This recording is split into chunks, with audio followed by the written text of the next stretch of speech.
Please welcome the head coach of the South Carolina Gamecocks, Shane Beamer. Coach, if you would, please start us off with an opening statement.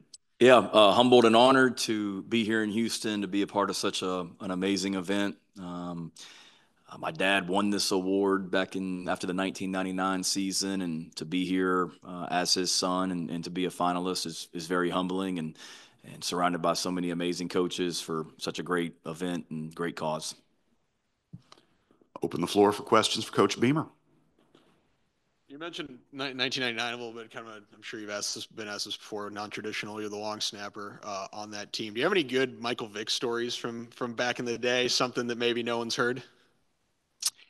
Oh man, I don't know if there's anything that no one's not heard, but he was just one of those guys that I don't think anyone, myself included, really realized how good he was until you got into a game. Because in practice, as you know, the quarterbacks are somewhat protected in practice, and they're not really getting hit, and it's very sterile, if you will, compared to a real game. And then I'll never forget his first game because he redshirted in 1998.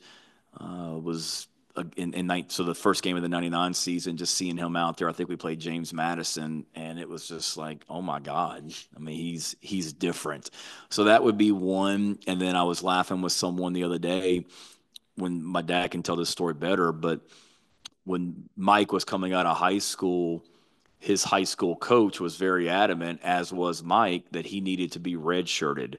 And in today's time, nobody wants to be redshirted. Now they all want to play as freshmen.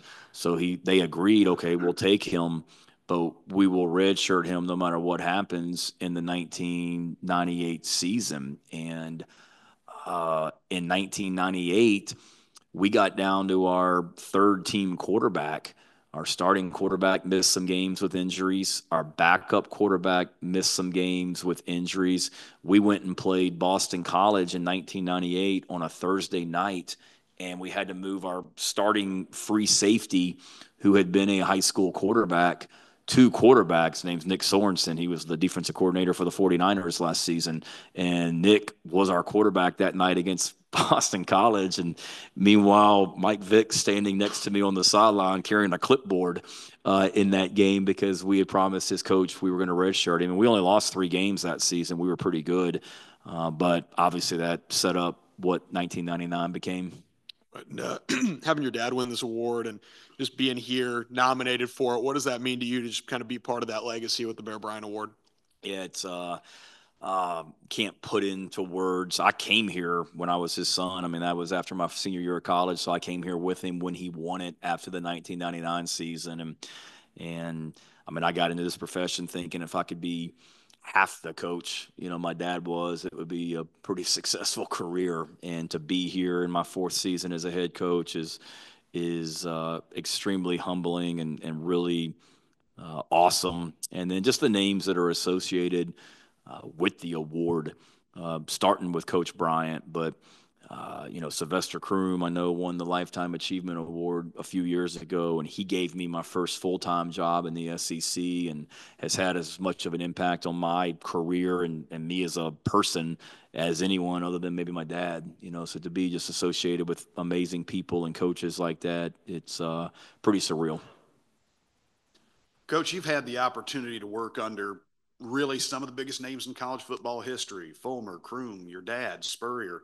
What are some lessons you learned along the way that you've taken with you into this position?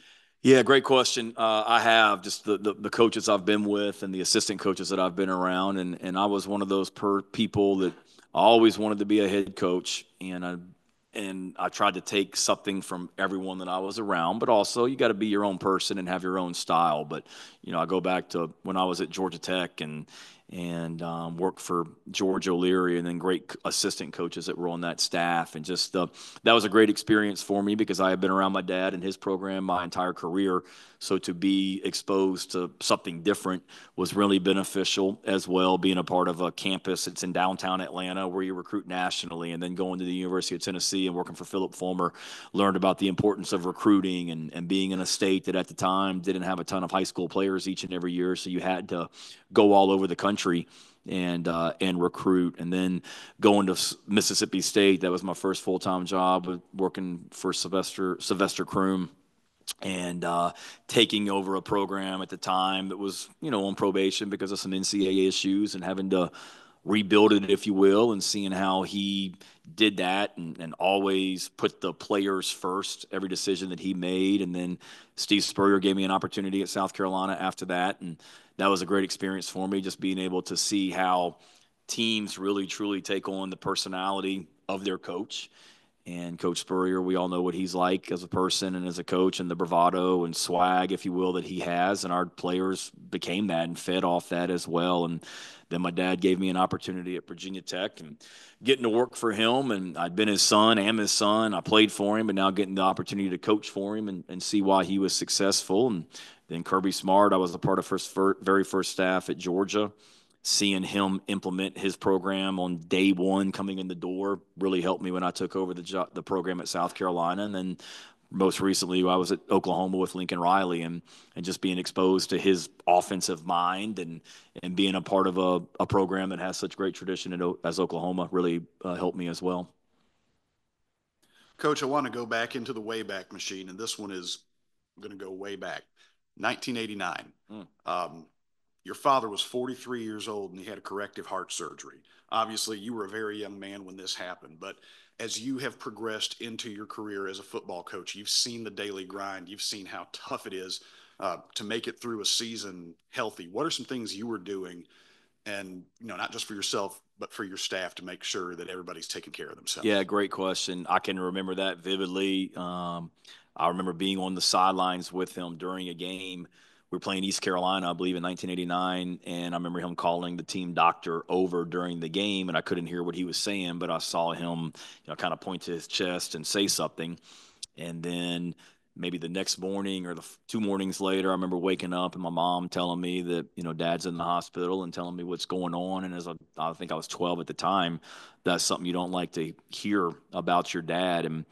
And he came out of it and whatnot. So that's a strong memory from my childhood that's helped me now to make sure that I'm taking care of myself physically. And for me, that's, trying to eat right and take care of my body. I exercise every morning. I try and stay active. So every morning throughout the year, I'm in the weight room doing something at 6 a.m., 4 or 5 days a week. And if I'm not in there at 6, I'm doing something active later in the day, without a doubt, running, walking, biking, whatever it may be, just to try and take care of myself and realizing that the profession that I'm in, it's very stressful. And if you don't take care of yourself, you're not going to be at your very best. And then just making sure that myself and our coaches are getting regular checkups. And I learned that from Steve Spurrier when I worked for him at South Carolina. He made his coaches before every season go get a physical and be able to make sure that they're in as good a condition as they can be to start every season, and something that I've tried to continue to do at South Carolina as well. Anything else for Coach Beamer? All right, Coach. Thank you for your time. Best of luck tonight. Thank y'all.